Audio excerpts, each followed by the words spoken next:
Hey friends, welcome to the People Priority Podcast, where we dig into topics that help you show up as your best self for you and your circle of influence.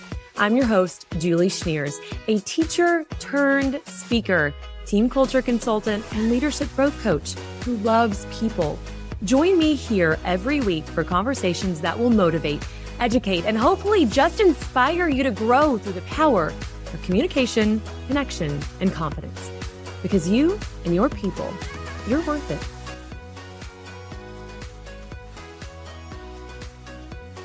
Today, we're going to dive into a segment of communication that we don't always want to hear, and that's how much we should listen. I think when we say the word communication, the very first thing that comes to people's brains is how well you speak, how well you present yourself, what communicating with you must be like. When in reality, the most impactful type of communication that you can offer those in your circle of influence is to be a good listener. So what does that mean? And why is it important? I thought it would be really fun to just dive into some really interesting facts about listening. Okay, here we go. 85% of what we have learned is through listening, not talking, not reading, but listening. So if you are in a situation where you think maybe I need to learn a little bit more, of course, that's going to mean you have to turn off the words you want to say and turn on your ears. 75% of the time, we are distracted, preoccupied, or forgetful. And if that's the case, being able to just sit down and listen to maybe not even the person that's across the room from you, but yourself. What you need to be doing, your brain, when it's saying, I'm overwhelmed. And that's why distraction and forgetfulness are seeping in can be incredibly impactful. And of course, listening to someone right away doesn't always mean that I'm really engaged. It might mean that I'm just hearing kind of, and we're fixing to talk about the difference between listening and hearing. You're just kind of hearing what they're saying, but you're not necessarily actively listening, which is also why that 50% of us immediately forget what we just heard when we're sitting in a conversation, which, I mean, think about the last time you met someone and you were like, wait, what a second, what was your name again? Of course, you weren't actively listening, and we are all guilty of that in some form or fashion. Less than 2% of our population has been educated on how to listen. However, we spend the majority of our minutes talking and have had education on that. Matter of fact, we speak 125 to 250 words per minute, and we think 1,000 to 3,000 words per minute. Wow. So if you're thinking, is this podcast going to be worth listening to?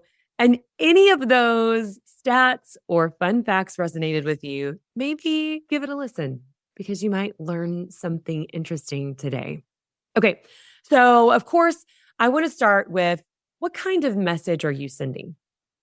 And right away, that brings up all of the things that I've taught and talked about in the realm of communication. Absolutely. Because of course, when we're thinking through the message that I'm sending, I'm thinking about my verbals, my nonverbals, my vocals. But the reality is the message that I'm sending also aligns with what kind of listener I am. Now, before we really deep dive into the listening piece, I think it's worth just talking about the communication pieces because it might even give you a little bit of a place that you want to focus on within yourself. Within communication, you have the sender and you have the receiver. So when we are having this conversation, you might be sending a message that's verbal to someone that you hope is listening, and that's the receiver, and they're giving you feedback.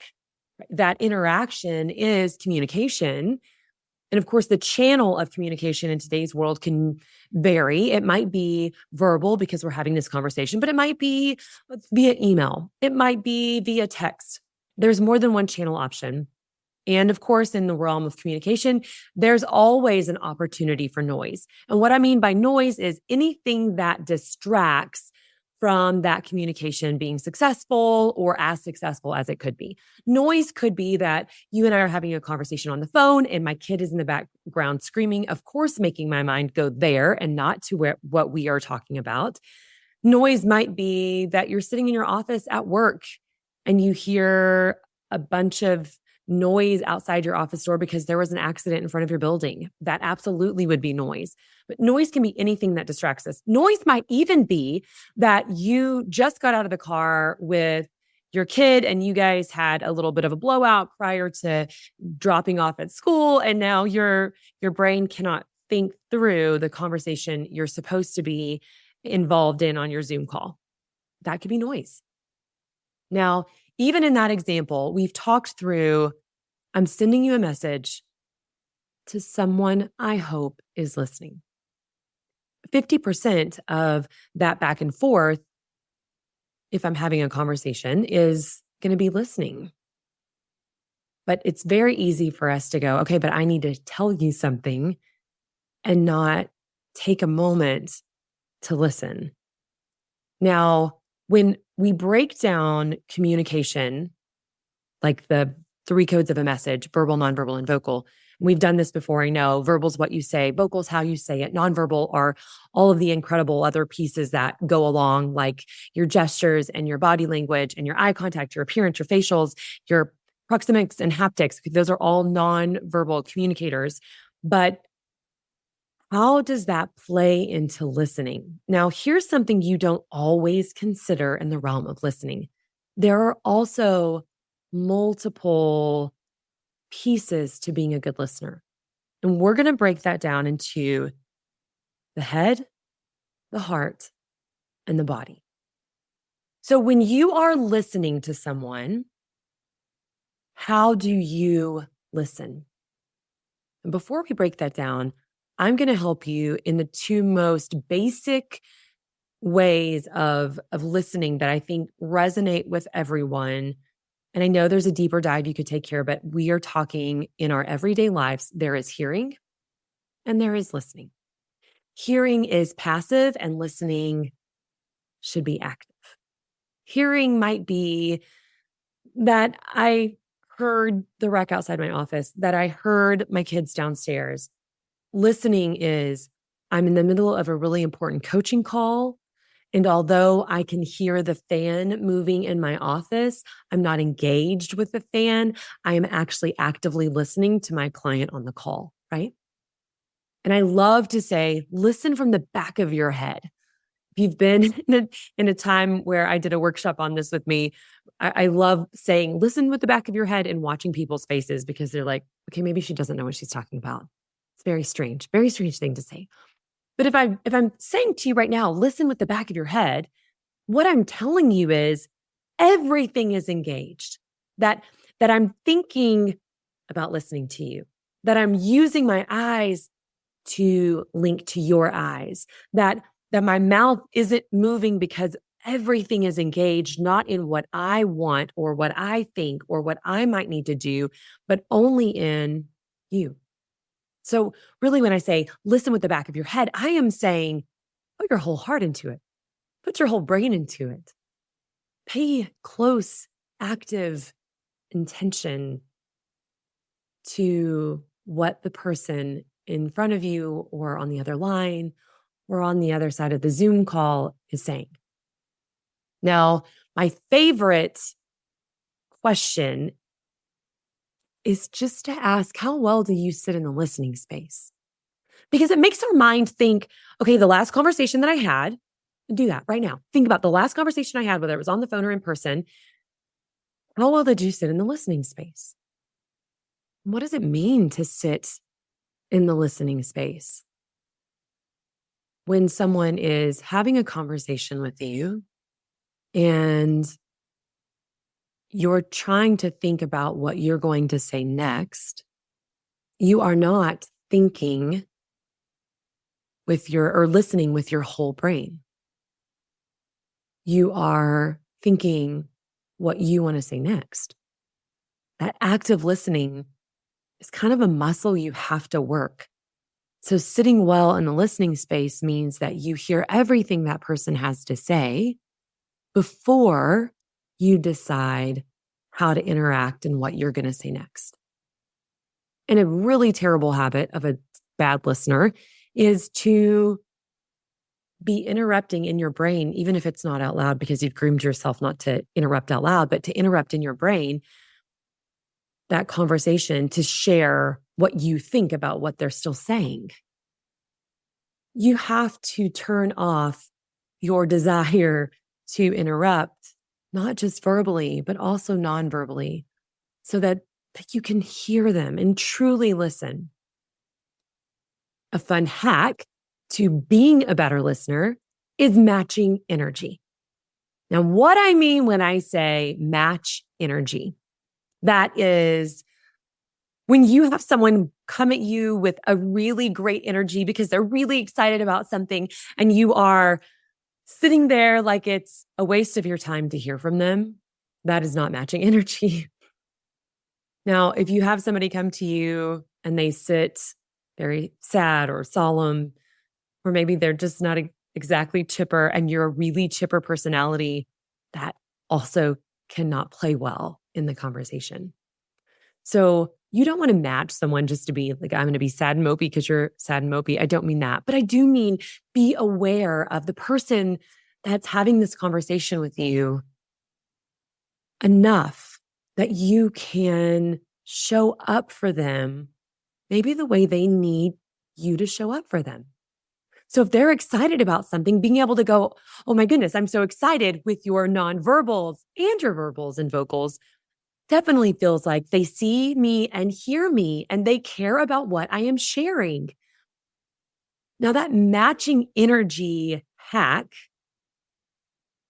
that is a great way to helping people feel seen and heard. So let's just dive straight into the point of listening. I want you to think about a time that you had someone really sit and listen to you about something that was important to you. Do you have it? You have something in your brain, a time or a person maybe? Maybe this is the person that you go to most often because they listen to you really well. How did that make you feel? How did it make you feel to be able to share and truly feel like this person was listening to you? Probably made you feel seen and heard. Probably made you feel validated, valued, like you were important enough to have this conversation. Depending on the conversation, it might have made you be able to break down something that was frustrating so you were able to relieve frustration. It might have brought joy because you were celebrating something and you needed to be able to share. Being able to offer someone your listening skills can transition a relationship. It can mold communication, and it can make the person across the table from you or on the other line of the phone from you feel seen and heard in ways that only listening can offer. I feel like this is really timely as we walk into the Christmas season, depending on when you're listening, but when we're putting it out, you're walking into the Christmas season, and that's a time where you gather with people that maybe you don't see all the time. And that can be a time that you're excited to share new things, or you're around people that drive you a little crazy. And if that's the case, back up and listen to a couple episodes before when I broke down holiday hurts and how we can possibly navigate that easier. But being able to listen to the people that are in this space with you and not just share, that can bring relationships to a new, beautiful level. It's a level up, if you will. So I would say that thinking through how you plan on showing up to that space is going to be really important. Knowing that, well, Aunt Carla's going to be there. And every year she is a negative Nancy, and negative Nancy life is frustrating to me at Christmas time. So I am going to make sure that I have something positive to share. I'll be willing to listen to her negative a little just because I want her to feel seen and heard by me. However, I'm going to also be ready to mingle around the room. That's okay to say.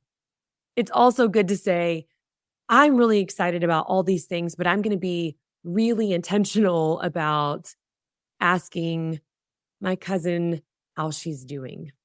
I'm going to be really intentional about asking my grandpa about a story and letting him just talk.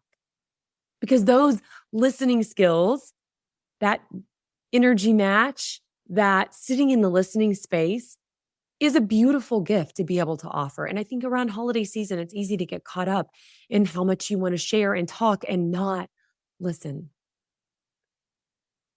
Even if it's not holiday season, I want you to hear me say that it's impactful to listen to your people, to listen to your kids. I just worked with a company yesterday, and there were incredible leaders in that room. And I listened as they shared during our workshop time. And one of the things that I heard over and over again was how the goal of the room was that they listened to their people more. Because after our conversations, they started realizing I didn't listen to my people well. I listened to the other leaders sitting next to me in the room. And as a leader, being able to listen to those that you lead, that is really impactful. Okay, so let's dig into listening a little bit more with your head, heart, and body. I know we talked about it 5 seconds ago, but let's think through, what does it mean to listen with your head? Listening with your head means that you are not thinking about anything else. I love this quote that I want to share real fast. Stephen Covey said, "Most people do not listen with the intent to understand. They listen with the intent to reply." Yep, touching on it one more time, not just Julie's words. Ouch.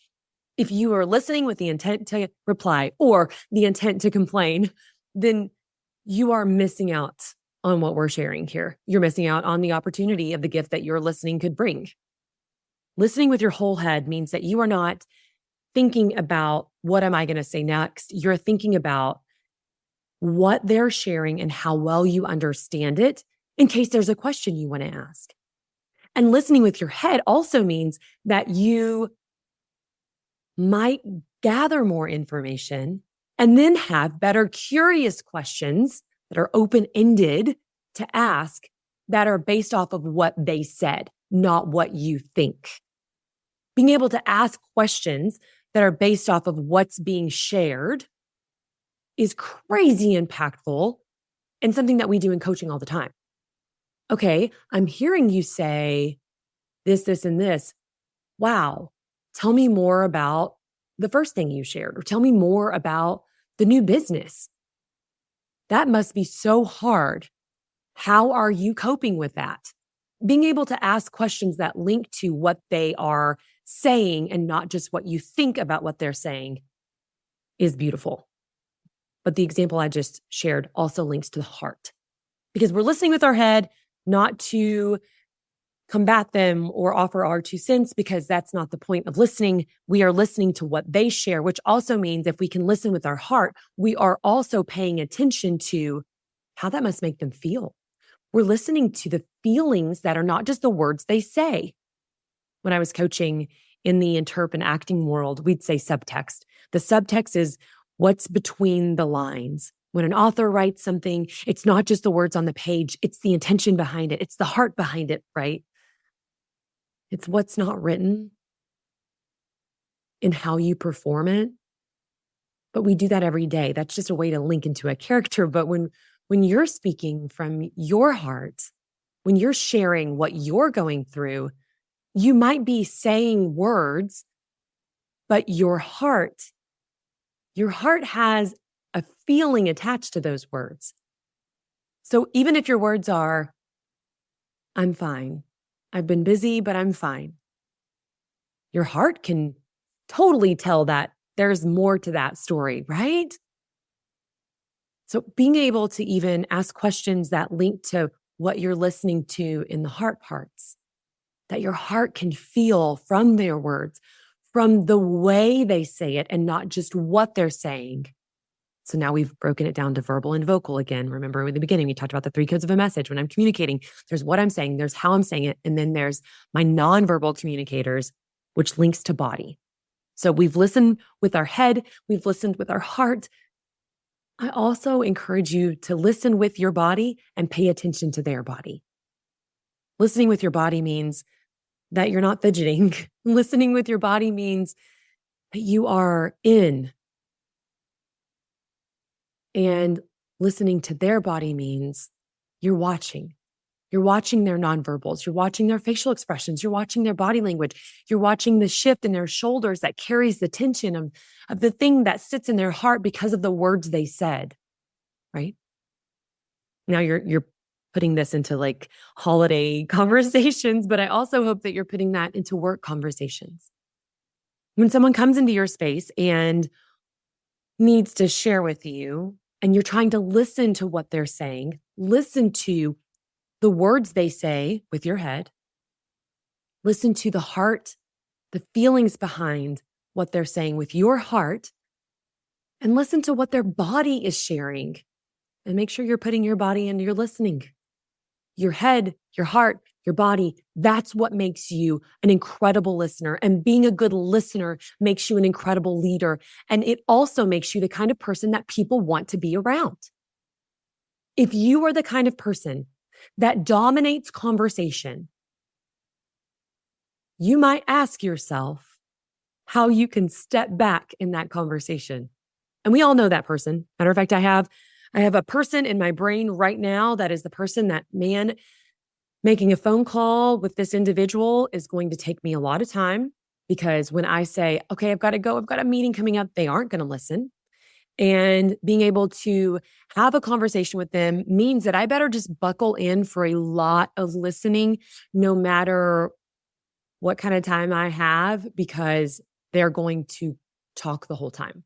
They're not going to ask about me. They're not going to ask about my kids. They're not going to ask about my day or my work or my job. They're going to just share, maybe gripe a little, maybe ask a lot of random questions about my opinion that they don't really want the answers to because they don't pause long enough for those answers. I mean, you can even feel it, right? Right now, this is what the conversation feels like. Those are the people that sometimes we avoid conversations with. They're definitely the people that don't make me feel seen and heard. In my heart of it, I want them to feel seen and heard. So we will have those conversations and I will mentally and emotionally prepare myself to just show up for them. But when I need someone to show up for me, that's not who I choose. In the leadership realm, it is really important that we ask ourselves, how do we show up? And what kind of message are we sending? Are we sending the message that we can sit back and listen with our head, our heart, and our body to their head, heart, and body? Are we dominating conversations? Are we the person that people want to come to because they know we are good listeners, or are we the kind of people that people avoid conversations with because it's not a conversation that involves enough listening? Really good questions to ask as a leader in the workspace, but also as a leader at home. With the people that you are in relationship with that are important to you, how are you showing up? And how could you possibly show up better might be the question that you're thinking right now. So we've talked about communication a little bit, about leadership. So the 3 things that I hope that you are taking away is that listening cross applies to the leadership realm, to the home space, to the friend space, and definitely the holiday family space. So you are walking around with beautiful advice in your brain because you've listened to this podcast on how important it is to listen in all of those spaces, because you are a leader in all of those spaces, and how you listen and how you show up is crazy impactful. And let's just go ahead and stretch that one more beat. If you are an incredible leader, who has listening skills that people value, and you teach those underneath you who see you as a leader to be a better listener, what a beautiful gift you've passed on. Number one. Number two key takeaway from today is listen with your head, heart, and body to the person you are listening to, their head, their heart, and their body when you're actively listening. And number three, I'm going to back up to sit in the listening space with matching energy. I know that's so strange, but try it out, which is really your challenge for this week. Next time someone comes to you and asks to share or walks into your office or walks into your room wanting to have a conversation with you, turn your brain off of what you want to think and turn the brain on for how you can better understand what they're sharing and just try to match their energy. If they're excited about something, be excited with them. If they're sad about something, sit in that hole with them. And if they're frustrated, be aware of how your face and your body and your energy comes off so that they feel seen and heard. Just match that energy in a way that makes you the kind of listener that makes those you listen to feel seen and heard. All right. And of course, it wouldn't be a People Priority podcast without us ending on a really great quote. And this one's from one of my all-time favorites, Simon Sinek. He says, "Hearing is listening to what is said, but listening is hearing what isn't said." Just a little food for thought. Have a wonderful week, and I'll see you next week.